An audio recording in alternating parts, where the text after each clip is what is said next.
ini yaitu mengenai analisis volumetri. Nah, analisis volumetri ini dapat disebut juga dengan analisis titrimetri, yang mana pada analisis volumetri atau analisis titrimetri ini dilakukan dengan cara mengukur volume dari larutan standar yang bereaksi secara langsung dengan larutan yang dianalisis atau larutan sampel.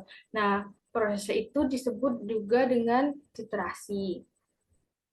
Titrasi itu ada beragam jenisnya. Salah satu contoh dari titrasi adalah oksidimetri atau titrasi redox, yang mana pada jenis titrasi ini uh, mengacu pada reaksi oksidasi dan juga reduksi. Nah, reaksi redox ini merupakan reaksi mengenai penangkapan dan juga pelepasan dari elektron.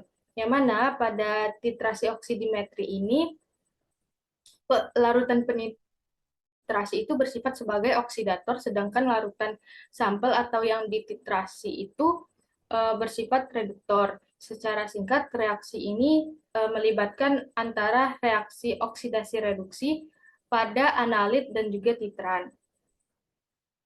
Ada beberapa jenis dari indikator untuk titrasi redox. Yang pertama adalah indikator sendiri atau juga disebut autoindikator, yang mana pada indikator ini indikator itu berasal dari reaksi itu sendiri tanpa adanya tambahan dari indikator-indikator lain.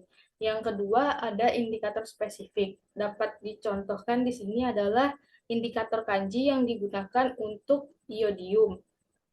Sedangkan indikator yang terakhir yaitu indikator redox, yang mana indikator redox ini akan mengalami perubahan warna saat tereduksi dan juga teroksidasi. Di sini dicontohkan pada feroin dan juga asam difenilamin, yang mana indikator feroin saat tereduksi akan berwarna merah dan saat teroksidasi itu warnanya biru muda, dan asam difenilamin ini saat tereduksi tidak memiliki warna dan saat teroksidasi warnanya adalah merah ungu. Salah satu dari penerapan titrasi redox atau titrasi oksidimetri yaitu untuk menganalisis kadar dari vitamin C. Nah, di sini diambil contoh yaitu pada jurnal dengan judul Analisis Vitamin C pada buah jeruk pasaman untuk meningkatkan kekebalan tubuh pada masa pandemi COVID. Yang mana pada jurnal ini kandungan vitamin C itu diukur dengan menggunakan titrasi redox, yaitu jenis titrasi iodin atau juga disebut iodometri. Yang mana pada jenis titrasi redox ini, iodium digunakan sebagai oksidator yang akan mengoksidasi vitamin C. Dan indikator yang digunakan di sini adalah pati.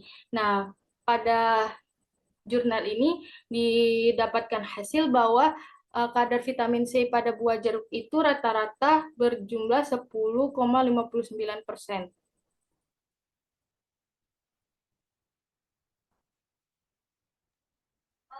Jenis titrasi yang lainnya itu ada titrasi kompleksometri. Nah, titrasi kompleksometri ini titrasi yang didasarkan atas pembentukan senyawa kompleks antara logam dengan ligan. Kestabilan dari senyawa kompleks yang terbentuk ini tergantung dari sifat kation dan pH larutan. Oleh karena itu, titrasinya ini dilakukan pada pH tertentu, yaitu dengan cara menambahkan larutan pendapar sesuai pH yang telah ditentukan. Lalu dalam bidang farmasi, titrasi kompleksometri ini biasanya digunakan untuk menetapkan kadar suatu senyawa obat yang mengandung ion logam. Oleh karena itu, indikator yang digunakannya itu biasanya indikator logam.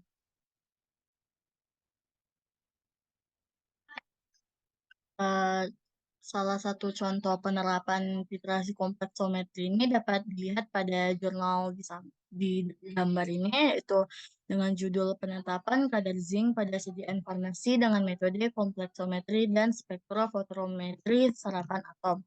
Nah, pada jurnal ini pertama-tama itu dilakukan menentukan, pembakuan dari larutan natrium etilen diamin tetraasetat dengan menggunakan ZnSO4 7H2O. Nah, lalu setelah itu, setelah baku, dilakukan, penetapan kadar zinc di dalam zinc sulfat tablet.